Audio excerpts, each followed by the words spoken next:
So, what does each side really want out of this summit? We have two guests here to take us through it. Mintaro Oba is a former U.S. State Department diplomat specializing in the Koreas. He joins us from Washington, D.C. And Tina Park is executive director of the Canadian Centre for the Responsibility to Protect. She's joining us from Toronto. Hello to the both of you. And Tina, maybe I'll start with you. Barring any massive development, I'm thinking along the lines of what Sasha was saying. Has Kim Jong-un already won? Has he already gotten out of this meeting what he's wanted all along?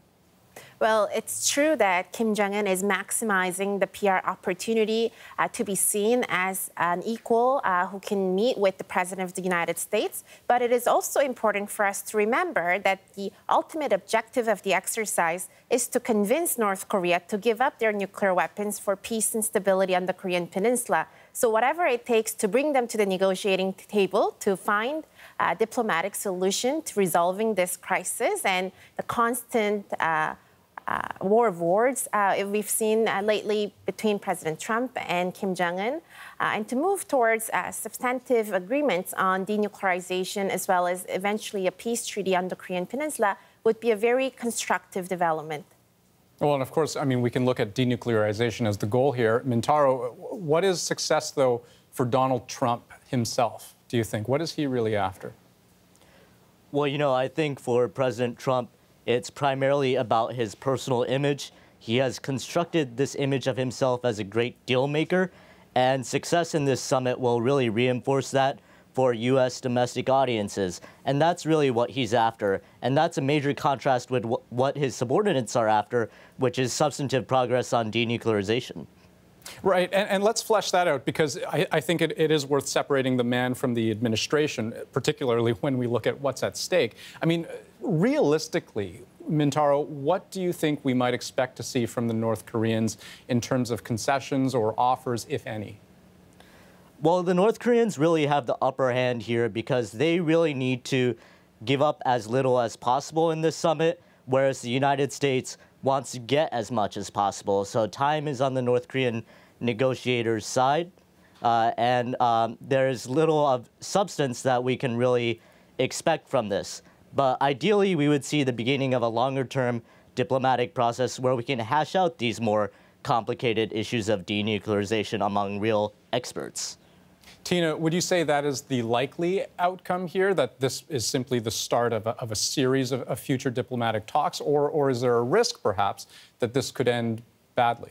Absolutely. I think we have to see it as a long process because North Korea and the United States have a track record of calling each other enemies over not just on public forums like Twitter, but if you look at the education system in North Korea, children are taught to hate the United States. So the fact that the two leaders got together to have substantive discussions on nuclear weapons, which North Korea justified as key to their survival, is a big deal already. But the details would have to be hashed out by the experts in the months and years to come. And I think we have to be patient and keep our expectations low in terms of what this one summit could accomplish in tackling a very difficult challenge. And Mintaro, you look at the way this summit has come together. Usually we're used to seeing these things happen in reverse, where the groundwork gets laid years in advance by folks who are operating at lower levels. This is the opposite. You have two leaders meeting straight away, and we're waiting to see what flows out of that. Could this approach actually work in this case?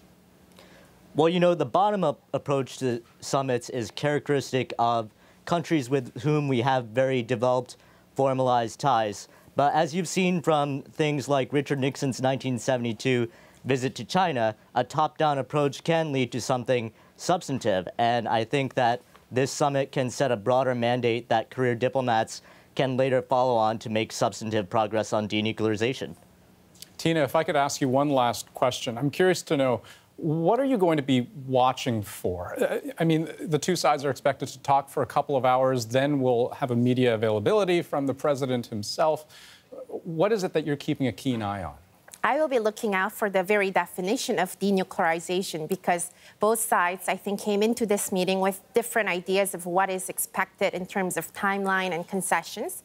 I would also be looking for any signals on ending the Korean War formally and moving towards a genuine peace agreement that will tackle some of the root causes of North Korea's insecurities. And if they are able to make any form of political agreement on that, that would be very positive for the future of the Korean Peninsula. I would also be looking for the actual dynamics of relationship between President Trump and Kim Jong-un, because having a personal rapport will be very important for this set of negotiations to move forward.